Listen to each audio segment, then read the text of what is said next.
Could seeking harmony, like, go too far?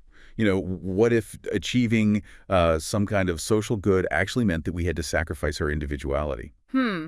That's a pretty unsettling thought, right? It is, and it's the central question behind this project we're looking at today, echo chambers of the mind. Ah, yes. A really fascinating project. It is, and for this deep dive, we are lucky enough to have with us an expert on speculative design to help us break it all down. Welcome to the show. Thanks for having me. Glad to be here.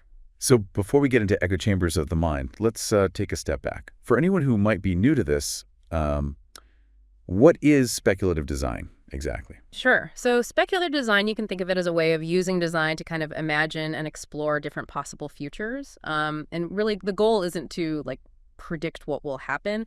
It's more about provoking critical thinking. Because it's not about saying this is definitely what's going to happen. It's more about saying, what if this happened? What would that look like? Exactly. Yeah. It's what are the implications? What are the possibilities? Got it. So keeping that in mind, let's get into this specific project. So echo chambers of the mind, it's a world recovering from something called the Great Fragmentation. Right. And now society has fully embraced this idea of unified harmony. Everything is about the collective good. But it seems like maybe there's a darker side to all of this. Yeah, definitely. I mean, on the surface, it sounds kind of utopian, right? Like no more conflict, no more violence, everyone's working together. Yeah. But to achieve this harmony, there's a lot of control. Individuality, self-expression, it's all seen as kind of a threat to the collective. So it's like trading freedom for security. Yeah, in a way. I mean, even art and history, it's all carefully curated to fit this new narrative. That's a bit disturbing.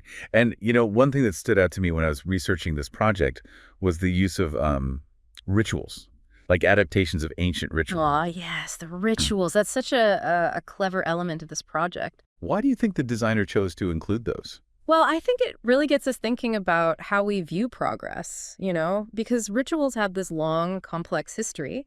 They've been used to unite people, to create a sense of belonging, but also to, control and manipulate. Right. I mean, think about ancient Sparta. Their whole society was built around these incredibly strict rituals. And while it made them a formidable force, it also came at the cost of individual freedom. So are we just replacing one form of control with another, even if it's, disguised as harmony? Exactly. That's the question Dubois 9028 is posing. Dubois 9028? That's the designer. Yeah. Yes, the creator of Echo Chambers of the Mind. They're based in France, I believe. Oh, okay. I didn't realize they're a real person. I thought it was maybe like a research group or something. Oh, no. Dubois 9028 is an individual AI designer. Quite brilliant, actually. Wow, fascinating. So there's this one specific image from the project that really stuck with me. It's called the Resonance Mandala. It's beautiful, visually striking, but the caption talks about this subtle pulse of collective being.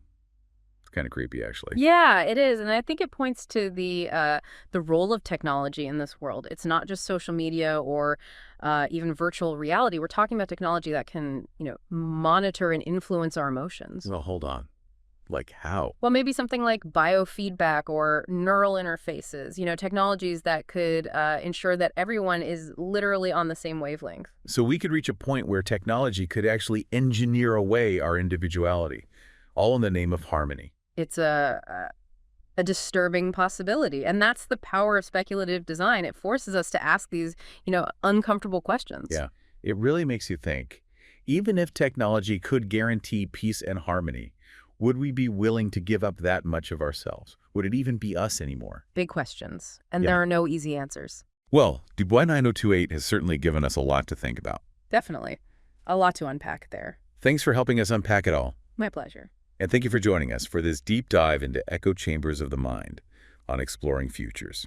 If this episode sparks some thoughts for you, we'd love for you to share it with others who might be interested in these complex questions about, the future we're creating. It's a conversation worth having. It really is.